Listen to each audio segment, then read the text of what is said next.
ജനുവരി 16-ാം തീയതി തിയേറ്ററിൽ എത്തുമെന്ന് പ്രതീക്ഷിക്കുന്ന മമ്മൂക്ക മൂവിയാണ് Dominic and the ladies purse. ചിത്രത്തിന്റെ മറ്റൊരു ഷെഡ്യൂൾ ഇപ്പോൾ കൊച്ചിയിൽ സ്റ്റാർട്ട് ചെയ്തിരിക്കുന്നു. വിരലിൽ എണ്ണാവുന്ന ദിവസങ്ങൾ കൊണ്ട് പൂർത്തിയാവുന്ന ഒരു കൊച്ചു ഷെഡ്യൂളാണ് കൊച്ചിയിൽ ഇപ്പോൾ നടന്നുകൊണ്ടിരിക്കുന്നത്. ഫാൻ മെയ്ഡ് പോസ്റ്ററുകൾ ഉണ്ടാക്കുന്ന കാര്യത്തിൽ മമ്മൂക്ക ഫാൻസ് വേറെ ലെവലാണെന്ന് മുന്നേ പറഞ്ഞിട്ടുള്ള കാര്യമാണ്. ഇപ്പോൾ Dominic and the ladies purse എന്ന ചിത്രത്തിന്റെ ഒരു ഫാൻ മെയ്ഡ് പോസ്റ്ററാണ് സോഷ്യൽ മീഡിയയിൽ വളരെ വലിയ രീതിയിൽ ട്രെൻഡിങ്ങിൽ പോയിക്കൊണ്ടിരിക്കുന്നത്. പുറത്ത് വന്ന ഒന്നോ രണ്ടോ ചെറിയ സ്റ്റില്ല് വെച്ച് ഇജാതി പോസ്റ്ററുകളെല്ലാം നിങ്ങൾ പടച്ചു വിടുന്നുണ്ടെങ്കിൽ നിങ്ങൾക്കാണ് ഈ ഒരു പോസ്റ്റർ ഡിസൈൻ ചെയ്യാനുള്ള അവകാശം തന്നതെങ്കിൽ നിങ്ങൾ വേറെ ലെവലിലേക്ക് എത്തിക്കുമല്ലോ. ഇജാതി തീ പോസ്റ്റർ തന്നെയാണ് ഇപ്പോൾ ഞാൻ കണ്ടത്. ഇതൊരു ഫാൻ മെയ്ഡ് പോസ്റ്ററാണെന്ന് പറയുകയേ ഇല്ല.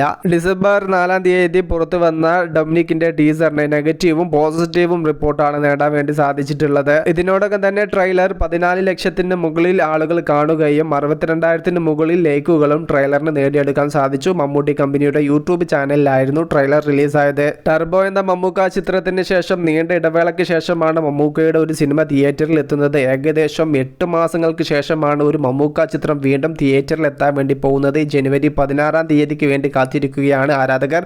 കൂടെ ഗൗതം വാസുദേവ് മേനോൻ എന്ന തമിഴിലെ ബ്രില്യൻസ് ഡയറക്ടറും കൂടെ മമ്മൂക്കയുടെ കൈ കോർക്കുന്ന സമയത്ത് പ്രതീക്ഷയുണ്ട്. ഈ ഒരു സിനിമയിൽ കോമഡി ട്രാക്കിൽ കഥ പറയുന്ന ഒരു കുറ്റാന്വേഷണ കഥയാണ് ഡൊമിനിക് എന്നാണ് ഇതിനോടകം തന്നെ അറിയാൻ സാധിച്ചത്. കൂടുതൽ കണ്ടന്റുകളെല്ലാം പ്രൊമോഷൻ സമയത്ത് നമുക്ക് കണ്ടറിയാം.